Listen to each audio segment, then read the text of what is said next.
Okay, week 11, we got Baltimore versus Steelers. Let me get this out right up front. I am trying to get more subscribers and try to get to 500 this year. So if you like what you listen to, please like and subscribe. I appreciate it. So the line has Baltimore by 3.5. I'm going to take Baltimore. Let me kind of walk you through the numbers here. And I'm going to use a Bayesian on this one, and I'll tell you why. So the straight up model gives Baltimore 83% chance of winning, which correlates about a 12-point spread. I don't think it's going to be that, and that's because Russell Wilson is a much more efficient passer, I think, than what Justin Fields is. So the raw model has Baltimore scoring around 31 points. That part's probably pretty good. What I think Pittsburgh is going to overperform that. I think they're going to be closer to that 24-25 mark.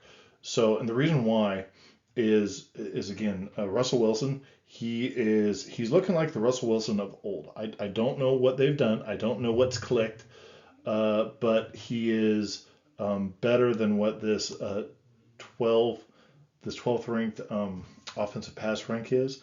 And who knows, he might even be able to help with that rushing rank because he can run. I realize he's young chicken anymore, but that notwithstanding, I think that the defenses they can't just lock in on the limited plays that they were doing before. So that's going to open things up again.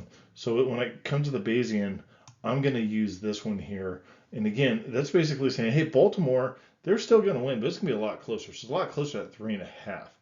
In which case, I think that that's about right. I'm going to take Baltimore on this one. Both of these teams are coming off of their last wins by 1 point. I'd say they both played really good. They both played against really good opponents. So when you see that, and yes, I realize Cincinnati does not have the best record, but the fact of the matter is Joe Burrow and that offense is significantly improving. So take that in consideration. But when I come over here, Baltimore, they're just so solid across the board. But boy, they're not good against the pass. and I think Russell Wilson's going to be able to exploit some of that. So let's go ahead and take a look at the next slide with run pass.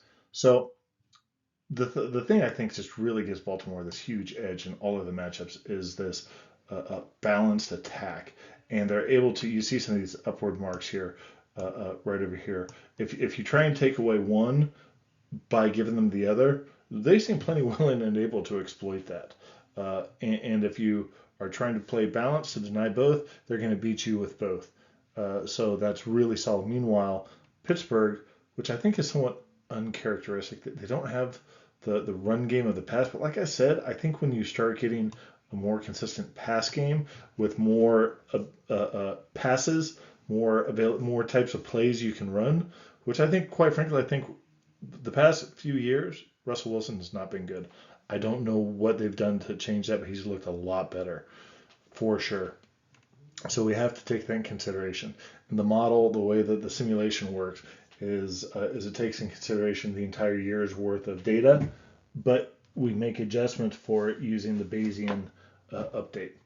So when I come over here, the biggest thing that I see is this explosiveness by Baltimore. Pittsburgh definitely has some explosiveness, but you just see this higher average, the higher floor and ceiling, and you see just more of those outliers there. Pittsburgh's been doing a good job controlling the ball for sure. Definitely, we can talk about the interceptions. Don't know what's going on here with the fumbles. I'm guessing it probably has to do with running quarterbacks and such. But with that, Baltimore, they're protecting Lamar as well. They should. That dude's worth $1 bazillion. He's a phenomenal quarterback. So they absolutely should be taking care of him. Meanwhile, you definitely see, I wouldn't say it's a bad offensive line.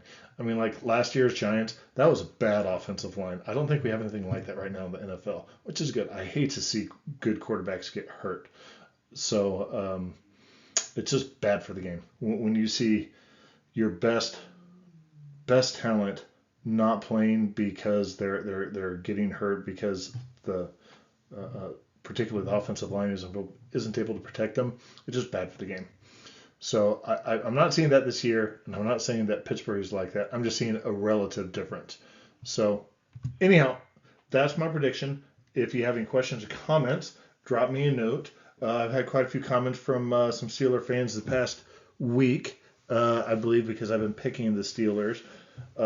No offense. Your team has been doing fantastic this year, but Baltimore, they're stacked. It's gonna be a tough game. So please like, subscribe, trying to get subscribers, send it to your friends. If you got questions, comments, let me know. Thank you.